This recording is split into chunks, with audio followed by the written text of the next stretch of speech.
मित्रांनो, ठरलं तर मग या मालिकेच्या महा एपिसोडच्या दुसऱ्या भागामध्ये आता अर्जुन म्हणालेला असतो की माझ्याकडे CCTV फुटेज आहे.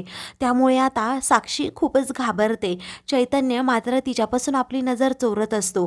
तेव्हा सायलीला माहीत असतं की नक्की काय आहे. तर इकडे अण्णा, त्याचबरोबर नागराज आणि प्रिया हे तिघेही खूपच घाबरलेले असतात. रविराजला तर काहीच समजलेलं नसतं की अर्जुन आता नक्की काय करणार आहे.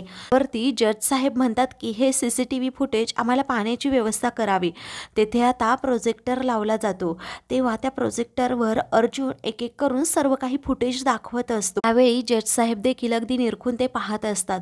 त्या फुटेजमध्ये साक्षी आता पार्टीमधूनच 9:17 बरोबर बाहेर पडली होती.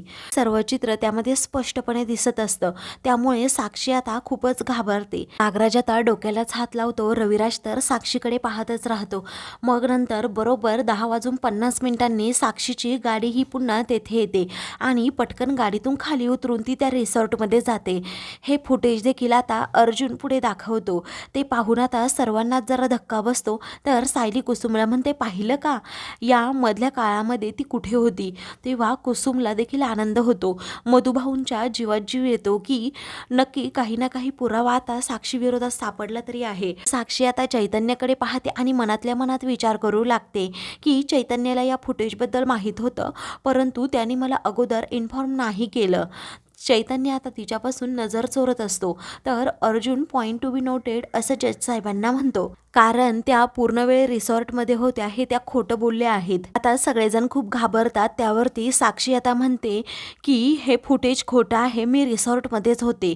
अर्जुन म्हणतो, असं होऊ शकतच नाही, रस्त्यावर जे CCTV कॅमेरे होते त्याचं फुटेज मी मिळवलं आहे.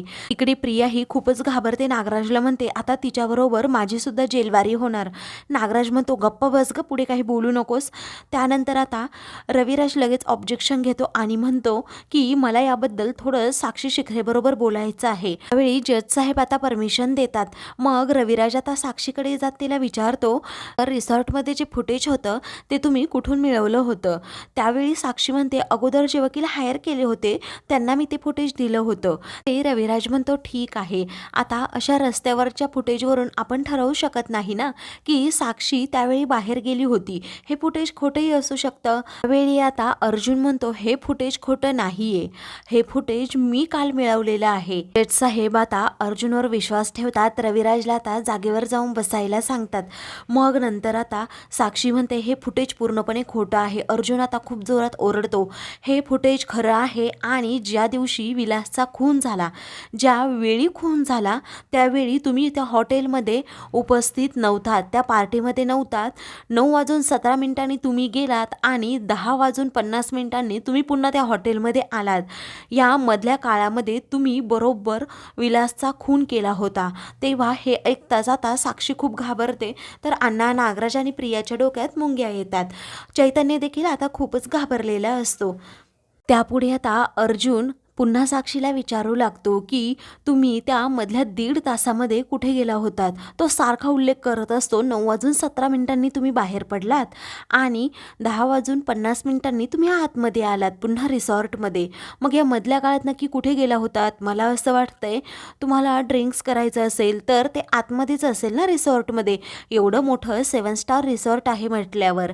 त्याचबरोबर तुम्हाला मेडिकलमध्ये जायचं असेल तर मग मेडिकल तर जवळच आहे आणि 1.5 तास कोणत्याही मेडिकलमध्ये जायला लागत नाही. त्याचबरोबर तुम्ही असं म्हणाल की मला पैसे काढायचे होते, तर ATM तर शेजारीच आहे, रिसॉर्ट शेजारी ते ATM आहे ना. मग आता साक्षी घाबरते. तिला काय बोलावं हे कळत नाही, पण ती अजिबात कॉन्फिडन्स ढळू देत नाही. ती आता अर्जुनवर खूपच जोरात ओरडते की मी त्या रिसॉर्टच्या बाहेर पडले नव्हते.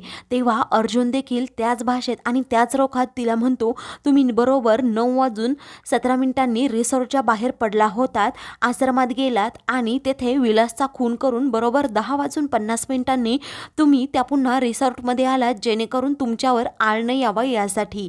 आणि रिसॉर्टमधले सर्व CCTV फुटेज तुम्ही गायब केले आहेत आणि खोटे दाखवले आहेत खरं, परंतु जे रिसॉर्टच्या बाहेरचे CCTV फुटेज आहेत ते मला मिळाले आणि तुमच्या विरोधात पुरावे मी गोळा केले. आता हे ऐकल्यानंतर मात्र साक्षी खूपच घाबरते. साक्षीला आता अर्जुन हसतच जाऊन बसायला सांगतो. साक्षी आता रागातच चैतन्याकडे पाहते आणि पाय आपटतच तिथून जाऊन बसते. आता विरोधकांचे चेहरे पाहण्यासारखे झालेले असतात. मधुभाऊ, सायली, कुसुम मात्र खुश असतात.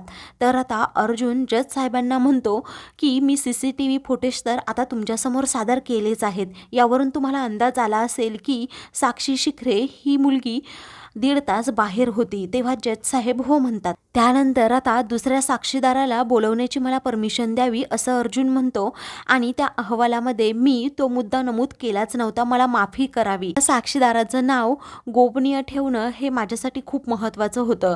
आता असा दुसरा साक्षीदार येत आहे, करून केसची दिशाच पूर्णपणे पालटून जाईल.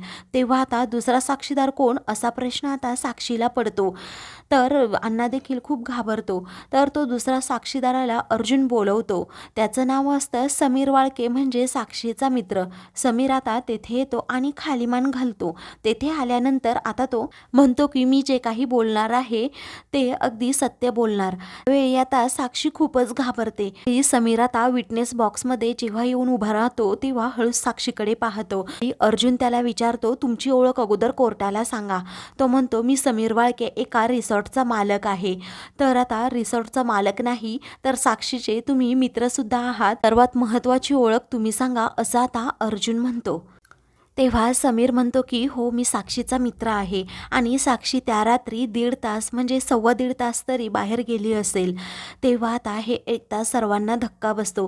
आता रविराज मनातल्या मनात विचार करतो की ह्या अर्जुनने हे सर्व पुरावे असे अचानक कसे गोळा केले असतील. अर्जुन आता कोर्टाचा वेळ न घालवता पुन्हा समीरला जायला सांगतो आणि जज साहेबांकडे परमिशन मागतो की मला पुन्हा एकदा साक्षी शिखरेला इकडे विटनेस बॉक्समध्ये बोलवण्याची परवानगी द्यावी. जज साहेब ती देतात, पण साक्षी आता खूप घाबरते. अर्जुन विचारतो की आता तुमच्या मित्रांनी सांगितल्याप्रमाणे तुम्ही 1.25 तास किंवा 1.5 तास बाहेर गेला होतात, मग आता कुठे गेला होतात. तेव्हा साक्षी म्हणते या घटनेला 8 महिने उलटून गेले आहेत, मी कदाचित बाहेर गेले सुद्धा असेल. अर्जुन आता पॉइंट टू बी नोटेड असं जज साहेबांना आणि मिस साक्षी हा कोर्टाबरोबर स्पष्टपणे खोटं बोलले आहेत असं सिद्ध करून सुद्धा दाखवतो. अर्जुन आता म्हणतो त्या मधल्या काळामध्ये तुम्ही आश्रमामध्ये गेला होतात आणि विलासवर गोळी झाडली होती. साक्षी आता नाही होऊन पडते. अर्जुन आता ओरडूनच तिला विचारतो, तिच्याकडून सत्य वदवून घेण्याचा प्रयत्न करतो. पण तितक्यातच पुन्हा रविराज उठतो आणि म्हणतो की जज साहेब मला पुढची तारीख मिळेपर्यंत मी सर्व पुरावे गोळा करेन की मिस साक्षी ह्या नक्की त्या 1.5 तासामध्ये 1.25 तासामध्ये कुठे गेल्या होत्या. ॲडव्होकेट अर्जुन सुभेदार यांनी माझ्या अशिलावर जे बेताल आरोप केले आहेत खोटे आहे हे नक्कीच मी सिद्ध करून दाखवेल. गोळा करण्यासाठी मला वेळ हवाय अशी मी कोर्टाकडे परमिशन मागतो. त्यावेळी आता कोर्ट रविराजला परमिशन देतं, परंतु अर्जुनने सादर केलेले पुरावे हे सुद्धा खरे असू शकतात असंही कोर्ट म्हणतं. तेव्हा आता पुढची तारीख दिली जाते. त्यावेळी साक्षी आता खूप रागात चैतन्यकडे पाहते. चैतन्य आता घामाघूम झालेला असतो. आता सर्वजण तिथून गेल्यानंतर मधुभाऊ हे बाहेर येतात. अर्जुनला म्हणतात जावई बापू आज तर तुम्ही कमालच केली, कारण साक्षी खोटं बोलतीये हे तुम्ही उघड केलं. आता जगाला समजेल की मी खरं बोललो होतो. त्यावरती सायली म्हणते हो मधुभाऊ तो दिवस आता लांब नाही जवळच आहे. त्यापुढे आता कुसुम देखील चैतन्याला म्हणते काय चैतन्य झालं की नाही आता कोर्टासमोर प्रूफ. त्यावरती चैतन्य म्हणतो हो झालं की. तर आता तो खूपच घाबरलेला असतो. अर्जुन म्हणतो आता फक्त साक्षी सत्य सांगायची बाकी राहिली आहे, ते म्हणजे तिनेच तो खून केला होता आणि तो दिवस लवकरच येईल. तेव्हा सगळेजण खुश होतात. तर चैतन्य अजूनच टेन्शनमध्ये येतो. तर दुसरीकडे आता प्रिया साक्षीला म्हणते अगं काय केलंस तू हे. रोडच्या बाहेर जे CCTV फुटेज होतं त्या फुटेजवरून तुला काही अंदाज नाही आला का. नागराज म्हणतो एवढं काही झालेलं नाहीये. तेव्हा साक्षी म्हणते आता मला फाशी द्यायची बाकी राहिलीये आणि काही झालं नाही असं कसं म्हणता. अण्णा म्हणतो साक्षी तू काळजी करू नको, तुझ्या केसाला कुणीही धक्का लावणार नाही. अर्जुन नक्कीच तो पुरावा देणार की साक्षी त्या रात्री आश्रमामध्ये होती असं मला वाटतंय. मग कोणत्या समुद्रात जाऊन आपण उडी मारायची असं प्रिया म्हणते. तर तिला आता खूप टेन्शन येतं. मित्रांनो पुढील भागामध्ये सायली विचारते अहो चैतन्य सर कुठे आहेत. एरवी तर ते झालेल्या विषयावर डिस्कस करतात ना. अर्जुनला आता जरा वेगळा संशय येतो. कुसुम आणि सर्वजण बाहेर चहा प्यायला येतात. तर इकडे आता साक्षी आणि चैतन्य हे दोघेही गाडीत बसलेले असतात. चैतन्य तिचा राग घालवण्याचा प्रयत्न करतो आणि नेमकं त्याच वेळी अर्जुन, सायली आणि कुसुम हे तिघेही त्या टपरीवर चहा प्यायला येतात. अशाच मालिकेंचे पुढील भाग पाहण्यासाठी चॅनलला सबस्क्राईब करा.